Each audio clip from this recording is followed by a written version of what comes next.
¿Qué tal amigos? Bienvenidos a este nuevo video. Recuerden que pueden seguirme como mteran.det y en mi blog encuentran muchos recursos, muchos artículos, mis libros, cursos y demás que van a ayudarte mucho en tu carrera profesional. En este video vamos a hablar sobre preguntas de entrevista para desarrolladores backend.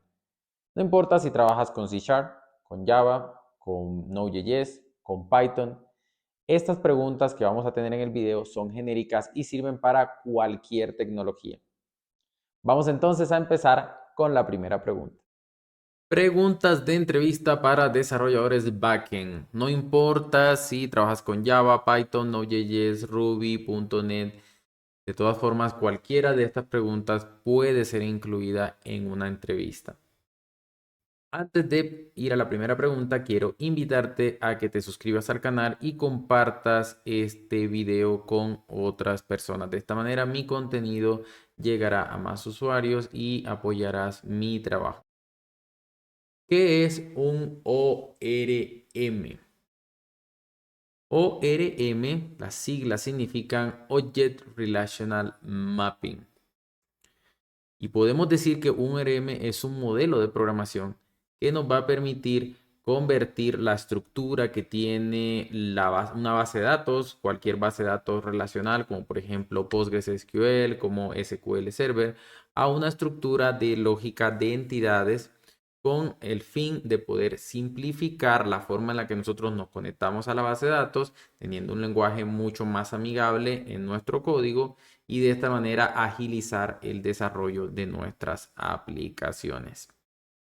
Dependiendo del lenguaje de programación y la tecnología que estemos trabajando, el ORM, la configuración del ORM va a ser diferente. Puede que en algunos nos toque crear muchas funciones, en otros se enfoca más en manejo de clases, manejo de atributos o también puede ser que a través de otros estilos de programación y archivos de configuración nosotros hagamos esa estructura o esa codificación del ORM para poder conectarnos a la base de datos. Sin embargo, el objetivo va a ser siempre el mismo, tener un lenguaje mucho más amigable, mucho más relacionado a lo que normalmente hacemos en nuestro código para conectarnos a la base de datos y evitar utilizar SQL. Algunos ejemplos de ORM son Entity Framework en .NET, Hibernate en Java y SQL Alchemy en Python. ¿Qué es una API? Las letras API significan Application Programming Interfaces. Lo que hace una API es tener un conjunto de definiciones, de protocolos, de una estructura definida para poder conectar una aplicación con otra.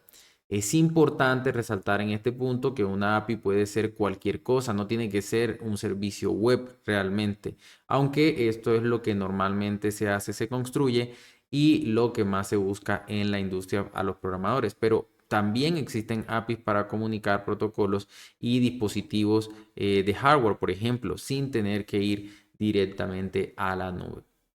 La idea es crear algo que permita la comunicación entre diferentes sistemas, entre diferentes aplicaciones, que permita esa comunicación.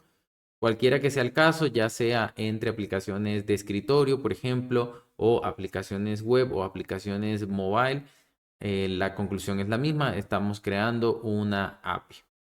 Es importante no confundir APIs con web APIs. Normalmente las APIs que utilizan el patrón REST, que son servicios web que devuelven un JSON o devuelven un archivo de texto o cualquier cosa, se confunden con o se cree que son el único tipo de APIs que existe. Pero las APIs pueden ser cualquier cosa que conecte un software con otro y puede ser de manera incluso local. Una API no es una librería tampoco. Recordemos que una librería es un conjunto de funciones, métodos y demás que se pueden utilizar para escribir la lógica de nuestra aplicación. No se trata de conectar como tal un software con otro o algo por el estilo.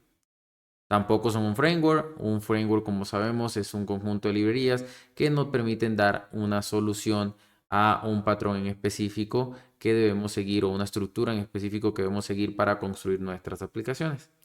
Tampoco se debe confundir con un servicio web.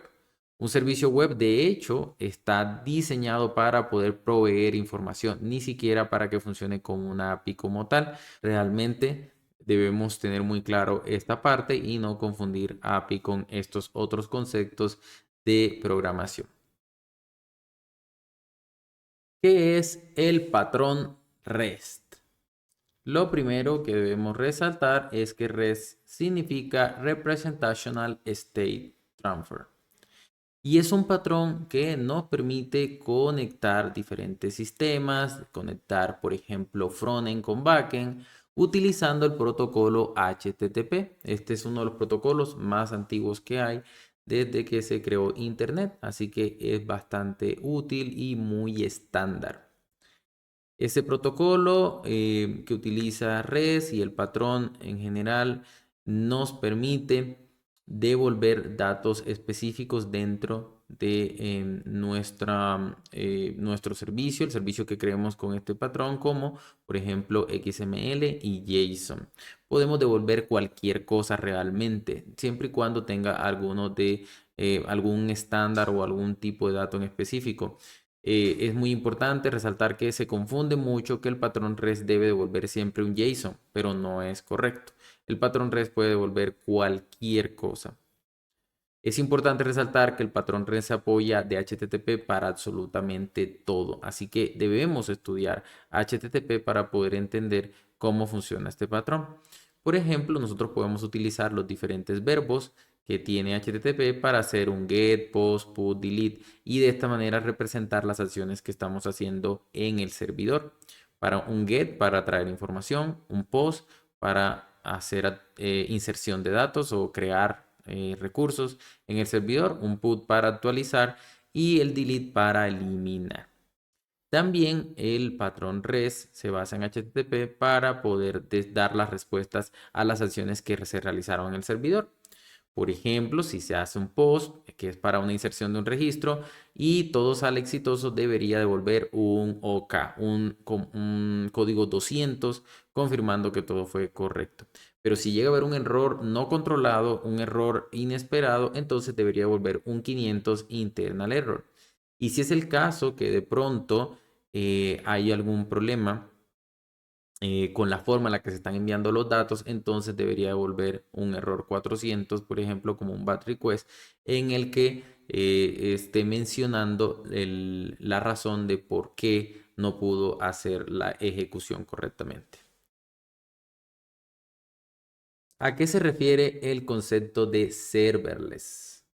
Serverless es una solución que nos permite crear aplicaciones rápidamente con un coste mínimo gracias a que digamos, este servicio nos provee una infraestructura completa para nosotros tomar pequeños fragmentos de código que vamos a ejecutar ahí. De esta manera nosotros nos despreocupamos completamente de la infraestructura y nos concentramos en crear el código que necesitamos y ponerlo a funcionar sobre esta infraestructura. Casi todos los proveedores de la nube ofrecen servicios serverless, ya que es una gran alternativa para programar rápidamente y bajar los costes que normalmente tenemos cuando tenemos nuestra infraestructura en la nube. Algunos ejemplos de servicios serverless son Azure Function, Azure Logic Apps, AWS Lambda Function y Alibaba Cloud Functions. Es importante resaltar que normalmente se confunden con este tipo de functions, estas funciones que normalmente tenemos en los proveedores de la nube, se cree que es el único servicio serverless que hay. Sin embargo, por ejemplo, aquí estamos mencionando Azure Logic Apps, que es un servicio que me permite crear diferentes flujos de trabajo de una manera visual y de esta manera crear, digamos, como estructuras lógicas dentro del servidor que pueden ser ejecutadas de manera programada o de manera manual. Entonces, no necesariamente escribir un código en un lenguaje específico de programación, subirlo a la nube y sobre un servicio de la nube significa que estamos usando serverless. También puede ser diferente otros servicios también que tenga nuestro proveedor. ¿Qué es la arquitectura de microservicios? La arquitectura de microservicios es una forma en la que nosotros podemos diseñar aplicaciones de una manera flexible, que sean mucho más escalables, descomponiendo nuestra aplicación en múltiples servicios que tienen una responsabilidad en específico. De esta manera, nuestra aplicación puede crecer exponencialmente, ya que podemos tener muchos más servicios de manera de que los vayamos necesitando. También los servicios van a ser completamente independientes, así que nuestra aplicación va a ser mucho más flexible y va a ser mucho más tolerante a posibles fallos. Si un servicio cae, los demás servicios van a estar disponibles. Entonces, de esta manera, nuestra aplicación va a tener una alta disponibilidad.